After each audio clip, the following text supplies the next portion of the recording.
In a land bathed in golden light, where endless fields of wheat swayed like a gentle sea, lived a family. A father, wise and kind, had 2 sons. The younger son, his heart brimming with wanderlust and a thirst for something more, grew restless. One evening, as the sun dipped below the horizon, painting the sky in fiery oranges and purples, he approached his father.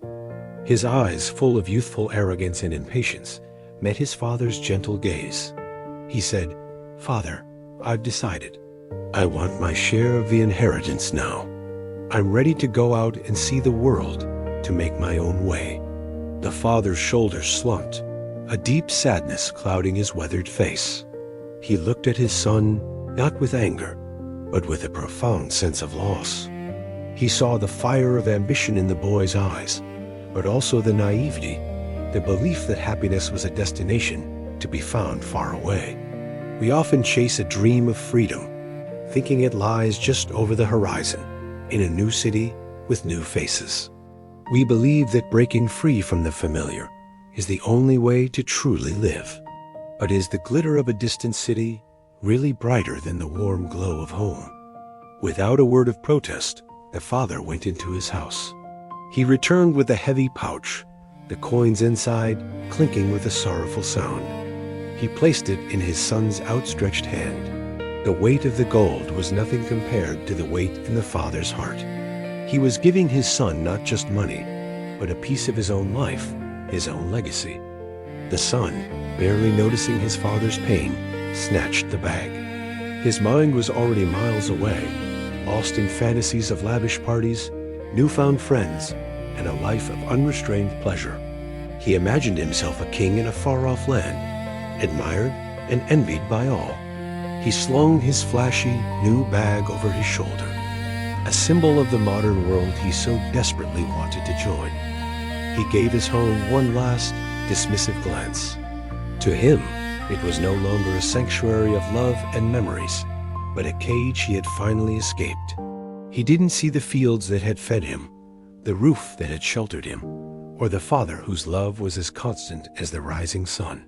He only saw what he was leaving behind, not what he was losing. He turned his back and walked away, his silhouette shrinking against the vast, setting sun, not once looking back. The journey away from home can feel like the ultimate adventure. Every step is a declaration of independence. Every new sight, a confirmation that you made the right choice. The allure of the unknown is a powerful force, promising excitement and a life free from rules and responsibilities. The younger son felt this thrill with every beat of his heart. He was the hero of his own story, the master of his own destiny. But what we don't realize in our haste to leave is that the road to so-called freedom can be the loneliest path of all. When the gold runs out, when the fair weather friends disappear, what is left? This journey is not just about a son leaving his father. It's a story about all of us. About the times we've sought fulfillment in the wrong places, believing that what we have is not enough. It's about the search for belonging and the painful discovery that sometimes what we were running from was the very thing we needed most. As the young man walks toward the glittering horizon, a question hangs in the twilight air. What will he find at the end of his road, and what will it cost him to find it? The city was a kaleidoscope of light and sound, a world away from the dusty fields of home. I remember the weight of the gold coins in my hands, a satisfying clink that promised endless possibilities. The nights blurred into a dizzying montage of neon lights, extravagant feasts, and champagne that flowed like a river. Laughter was the currency of my new life, and I spent it lavishly. My friends, or so I called them, were always by my side, their faces a gallery of smiles, their hands always ready for a toast. We danced on rooftops under starry skies, believing the party would never end. The city pulsed with energy, and I was at its very heart, the prodigal son living out a dream. Every day was a celebration, every meal a banquet fit for a king. I threw gold coins into fountains, not for wishes, but just to watch them glitter as they fell. a symbol of my overflowing fortune. Life was a grand performance, and I was the star, basking in the glow of adoration and excess. The world was mine for the taking, and I took it all, with both hands, without a second thought. But slowly, almost imperceptibly at first, the vibrancy began to leach from my world. The brilliant neon lights started to seem a little less bright, the laughter a little more hollow. The gold coins, which once seemed inexhaustible, began to dwindle. I'd reach into the bag, my fingers fumbling, and find fewer coins than the day before. The feasts became less frequent, the champagne less sparkling. The music, once a thumping, joyous beat that mirrored my own heart, started to fade into the background, replaced by a subtle, melancholic tune I couldn't quite place. My so-called friends, the ones who had clapped me on the back and shared my wine, started to make excuses. Their smiles seemed strained, their presence more fleeting. One by one they slipped away, like shadows at dawn, leading me in a growing silence. The vibrant tapestry of my life was unraveling, thread by thread, and the rich colors were fading to muted, somber shades of gray. The city, once a playground of endless delight, was starting to feel cold and indifferent. The warmth I had felt was not from friendship, but from the glitter of gold, and as the gold disappeared, so did the warmth. The transition was jarring. One day, I was drinking fine wine from a crystal goblet. The next, I was staring at my reflection in a muddy puddle. The music had stopped completely. All that was left was the mournful cry of a distant violin, a soundtrack to my downfall. The city, with its false promises and fleeting pleasures, had spit me out. I found myself in a place that was the very antithesis of my former life. The air was thick with the stench of mud and filth. Gray.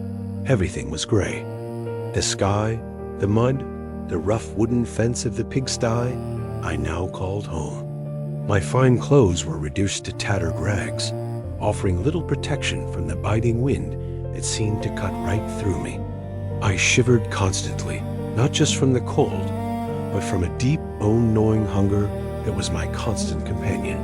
The friends were gone. The feasts were a distant, mocking memory. All that remained were the pigs, grunting and snuffling in the mire, blissfully unaware of my despair. They were my only company now. I was alone, truly alone for the first time in my life, surrounded by the grime that was a stark reflection of the state of my soul. Days blurred into a monotonous cycle of hunger and regret. I spent hours just watching the pigs. I watched them shove their snouts into the trough, slopping down the carob pods and husks that were thrown to them. My stomach would twist into a tight, painful knot. The smell of the feed, which would have once repulsed me, now smelled like a banquet. The hunger was a physical entity, a gnawing beast inside me that screamed for anything, anything at all, to silence it. I would look at the pig's food, my mouth watering, my pride warring with my desperation. How had I come to this? Me, the son of a wealthy man, envying the meal of swine. The thought was so absurd, so humiliating, it almost made me laugh. But the sound caught in my throat, turning into a dry, racking sob. The shame was a heavy cloak, suffocating me. I had squandered everything. My inheritance, my dignity, my future. All of it was gone, lost in a whirlwind of reckless indulgence. And for what? For hollow laughter and friends who were never really friends at all. I was left with nothing but the sour taste of regret and the gnawing emptiness in my belly. It was in that moment of absolute rock bottom, huddled against a fence post as a cold rain began to fall, that a single clear thought cut through the fog of my misery. A memory surfaced, a vision of my father's estate. I saw the servants, not as I had before, as faceless workers, but as people.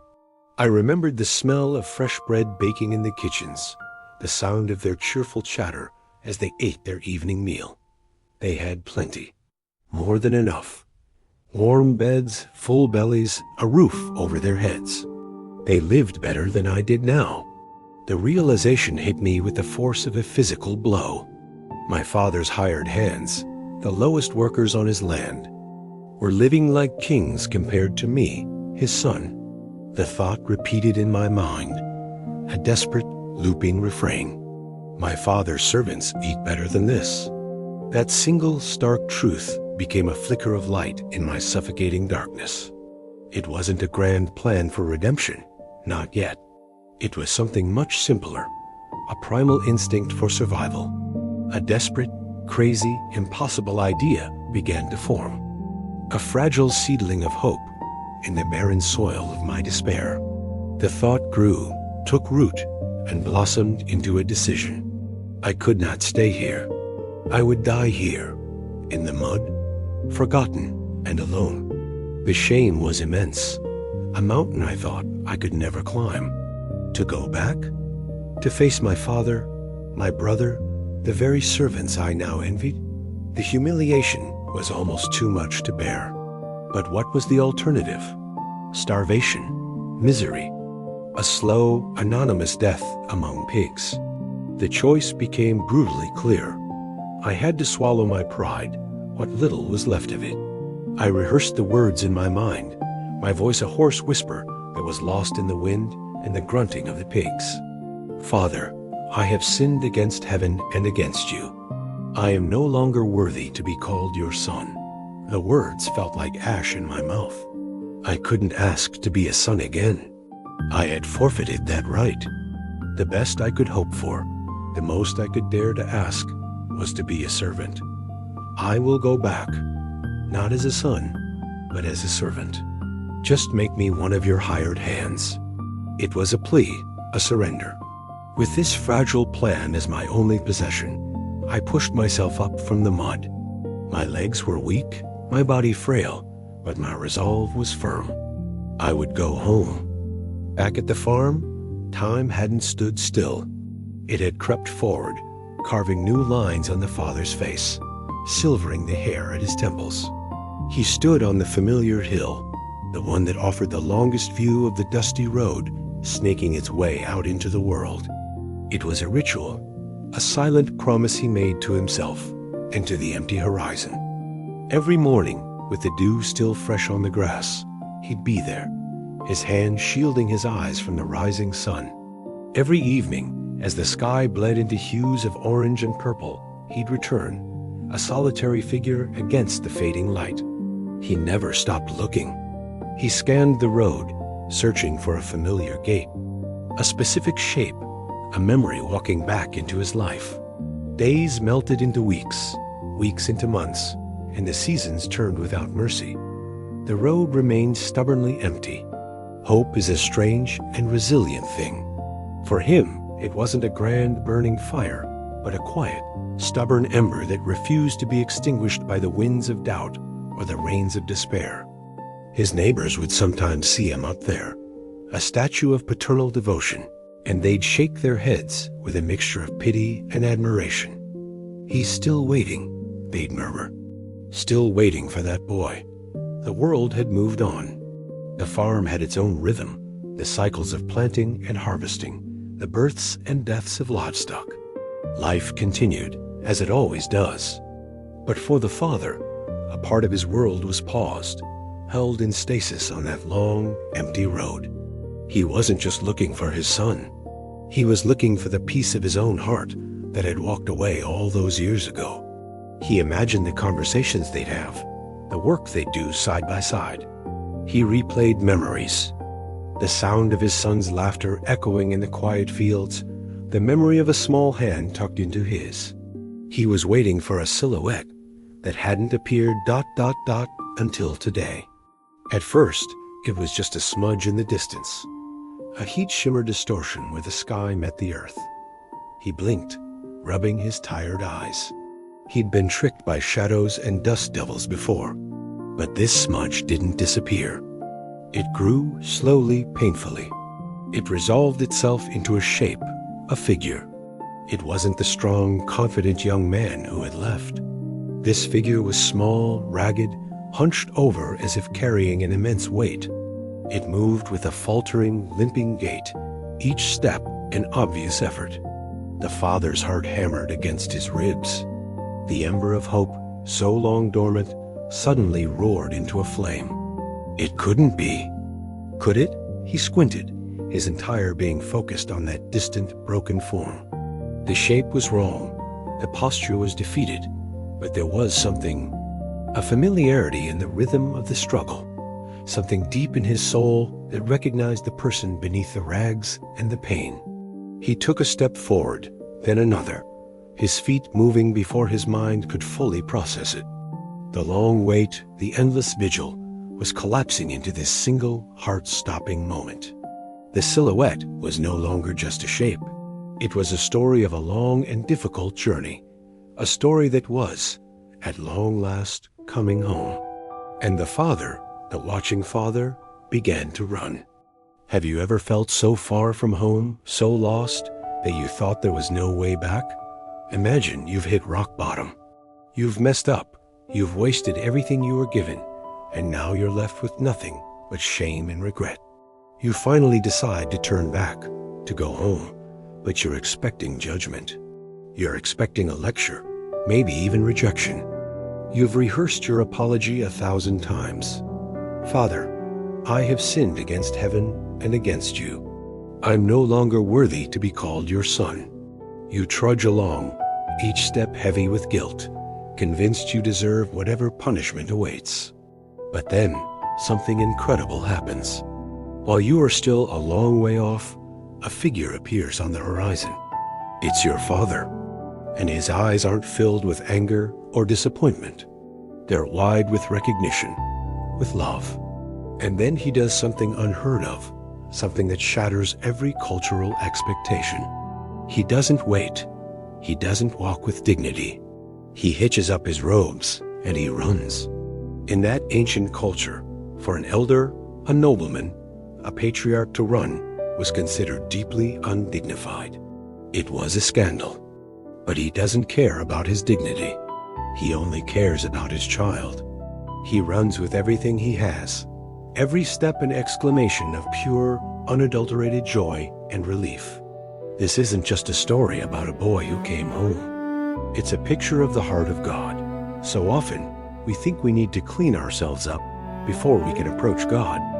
We think we have to prove we're sorry, to perform acts of penance, to make ourselves worthy of his love. We keep God at a distance, believing the lie that he's waiting for us to get our act together. But this story tells us something radically different. It tells us that God's love isn't stationary. It's a love in motion. It's a love that runs. While you are still a long way off, broken, dirty, and ashamed, God sees you. He doesn't just see your mess. He sees his child, and his heart is filled with compassion. He doesn't wait for you to stumble to his doorstep. He runs to meet you right where you are. He's not interested in your perfectly rehearsed speech of unworthiness. Before you can even get the words out, Father, I have sinned. I'm not worthy. His arms are around you. He cuts off your confession, not with condemnation, but with a hug.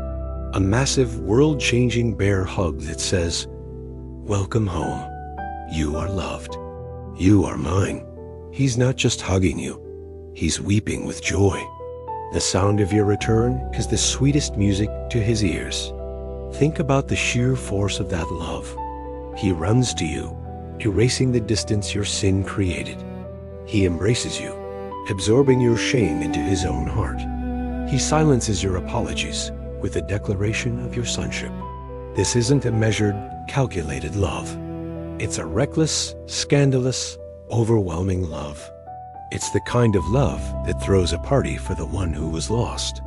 The father immediately calls for the best robe, a ring for the son's finger, and sandals for his feet. These weren't just gifts. They were symbols of full restoration. The robe signified honor, covering the son's shame. The ring signified authority and family identity. The sandals signified that he was a son, not a slave, as slaves went barefoot. There was no probation period. No, let's see if you can earn my trust back. It was instant, complete, and glorious restoration. This is the race of mercy, and it's a race that God runs for you. He's not waiting for you to be perfect. He's not tapping his foot, checking his watch, waiting for you to finally get it right. He is actively, passionately, and relentlessly running toward you at this very moment. He sees you, even when you feel invisible. He loves you, even when you feel unlovable. His greatest desire is to wrap you in his arms and whisper, "Welcome home." You don't have to clean yourself up first. You just have to turn toward home. You just have to take that first step. He will run the rest of the way. He runs to meet you while you are still a long way off, because that's who he is. He is the Father who runs. He is a God of extravagant, second chance, party-throwing grace, and his arms are open, waiting for you. And so, the Father, overcome with a joy that seemed to fill the entire valley, called out to his servants, his voice ringing with a newfound strength. Quickly, he commanded, his eyes never leaving his son, "Bring the best robe and put it on him. Put a ring on his finger and sandals on his feet." Imagine this scene. The servants rushed to obey, not with the slowness of duty, but with the infectious happiness that now spread through the household. They brought a robe, not just any robe, but the finest one. It was a deep royal purple, the kind of garment reserved for honored guests or royalty. As they draped it over the son's shoulders, it covered the rags and the dirt, a symbol of complete restoration. The tatters of his past life were hidden beneath the splendor of his father's love. It was a visual declaration to everyone.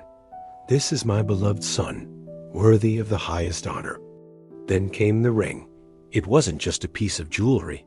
It was a sign of authority and belonging. In those times, a ring with the family seal meant you had the power to act in the Father's name. It signified trust, status, and sonship. As the cold metal slipped onto his finger, the son must have felt the weight of it, not as a burden, but as an unbelievable affirmation. He had left as a rebellious child, seeking to make his own way, and returned with nothing. Yet here he was, being given back the authority and identity he had so foolishly thrown away. His father wasn't just forgiving him. He was fully reinstating him into the family. And the sandals. This might seem like a small detail, but it was profoundly significant. Slaves went barefoot. Sons wore sandals. By putting shoes on his son's feet, the father was erasing any last trace of servitude. He was declaring, "You are no slave. You are my son, free and fully part of this household." Every action was a deliberate brushstroke, painting a picture of radical grace and unconditional acceptance. But the father's celebration was just getting started. He turned to his servants again, his voice booming with excitement. "Bring the fatted calf and kill it. Let's have a feast and celebrate." Now, the fatted calf was not for an everyday meal. It was reserved for the most special of occasions, a grand celebration, a visit from a dignitary. Killing it was a public statement. This wasn't a quiet, private reconciliation. This was a party for the entire community. The father wanted everyone to know that his son, who they all knew had left in disgrace, was back and was being celebrated. There was no shame, no hushed whispers, only an open, extravagant display of joy. A huge feast was laid out. Tables groaned under the weight of the food. Music began to play, and the sounds of laughter and dancing filled the air. The atmosphere was electric, with a joy that was almost tangible. In the midst of it all, the father gathered everyone around. With his arm around his younger son, now clean and robed, he made the announcement that captured the heart of the entire story. He declared, for all to hear, "For this son of mine was dead and is alive again. He was lost and is found." Think about the power of those words. He was dead. To the father, his son's absence, his life of destitution in a distant land, was a kind of death. He was cut off from the family, from his identity, from the source of his life. The son he knew and loved was gone, lost to a world of his own making. The hope of ever seeing him again had likely faded with each passing day. It was a grief as real as any funeral, and is alive again. But now, standing right here, breathing, alive, it was nothing short of a resurrection. The return was so unexpected, so miraculous. It was like he had come back from the grave. The joy wasn't just relief. It was the ecstatic joy of life triumphing over death. He was lost. This speaks to the son's wandering, his disorientation, his complete disconnect from who he was meant to be. He was lost in a foreign country, lost in his choices, lost to himself. He had no direction, no purpose, no home, and is found. This is the language of a shepherd finding a precious missing sheep. The father's constant watch, his scanning of the horizon day after day, was his search. And now the search was over. The lost one had been found, not because he managed to navigate his way back perfectly, but because the father's love was a beacon that never went out, waiting to welcome him home. So they began to celebrate. The party was in full swing, a symphony of forgiveness and new beginnings. The music, the dancing, the food, it was all an outward expression of the inward reality of redemption. It was a celebration of a relationship that had been broken and was now healed, stronger and more beautiful than before. As the celebration continued, the camera of our story pans out. We see the whole farm, the fields golden in the light of the setting sun. The chaos of the son's departure and the pain of his absence have been replaced by a deep, abiding peace. The sunset over the land isn't just a beautiful image. It's a symbol of closure, of rest, of restoration. The turmoil is over. The broken family is being mended. The peace that seemed lost forever has settled over the household once more. It's the kind of peace that comes only after the storm, a quiet, profound sense that all is finally well. The father's heart is at rest, and the son, for the first time in a long, long time, is truly home. This story, this beautiful picture of unconditional love, isn't just about a father and a son from long ago. It's a mirror for our own lives. We've all had moments where we've felt lost, where we've made choices that took us far from where we knew we should be. We've all known the feeling of being in a distant country, spiritually or emotionally, feeding on things that don't satisfy. But the most important part of the story is the father. The father who waits, who watches, who runs. The father who doesn't care about the mud or the shame, but only about the return. He doesn't just offer forgiveness, he throws a party. He restores dignity, authority, and identity. He doesn't say, "I told you so." He says, "You were dead, and now you're alive." This is the nature of grace. It's not something we earn. It's a gift, given freely and lavishly. It's a robe, a ring, and a celebration waiting for anyone who decides to turn and head for home. No matter how far we've wandered or how lost we feel, the story reminds us that there's a path back. And at the end of that path isn't a lecture or a punishment, but a running father and the sounds of a party just for us. Thank you so much for watching and sharing in this story with me. If this message resonated with you, I'd love for you to subscribe and join our community. We explore powerful stories like this every week. See you in the next video.